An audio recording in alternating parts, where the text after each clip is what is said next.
Սամվել Կարապետյանը ես հարգում եմ որպես հայ լավ մարդ, գործարար մարդ, ճանաչված հայտնի անձնավորություն, որ մեր Վանաձորի համար շատ բան ունի արած, թեկուզ Տաշիրի համար, թեկուզ Հայաստանի Հանրապետության համար, թեկուզ Հրազդանի ջետի համար։ Ես շատ բաներ կարամ ասեմ, եթե լավ մարդ, ուրեմն լավ մարդա պետք է հարգենք եւ այդ գործարարներին եւ լավ քաղաքական գործիչներին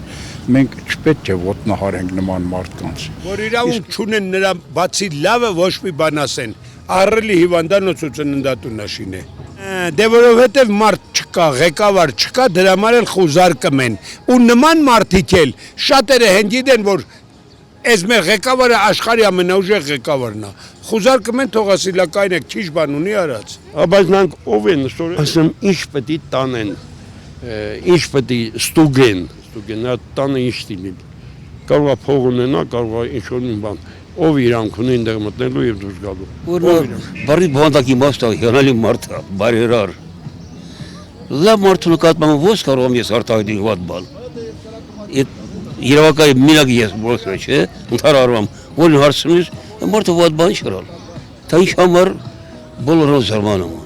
Նա ասում է լույսի տոտի բանի մասին եք խոսում, ասում է ձեզ էլի թեթել են վրին, էդ էլ կնվիրի։ Նա թևս մարդ է, ոչ իմ բարեկամն է, ոչ ճանաչում եմ, ոչ էլ ոչ մի բան, բայց գիտեմ, որ նա Հայաստանի բան ունի արած, ոչ թե կողքից կինտո հաճողների նման։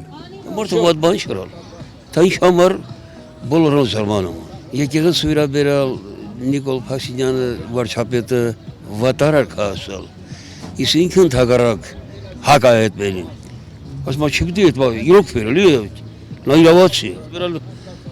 ափսոսում։ Չոր ճեղտը մարդուն չի կպչի։ Եթե մենք առհամարենք մեր եկեղեցուն, մուսուլմանը մեզ կհարգի, ոնց որ դուք եք ձեր եկեղեցուն հարգում, այնց էլ մենք պետքա տապալենք։ Դրա համար մեզ հավաքական ուժ է պետք։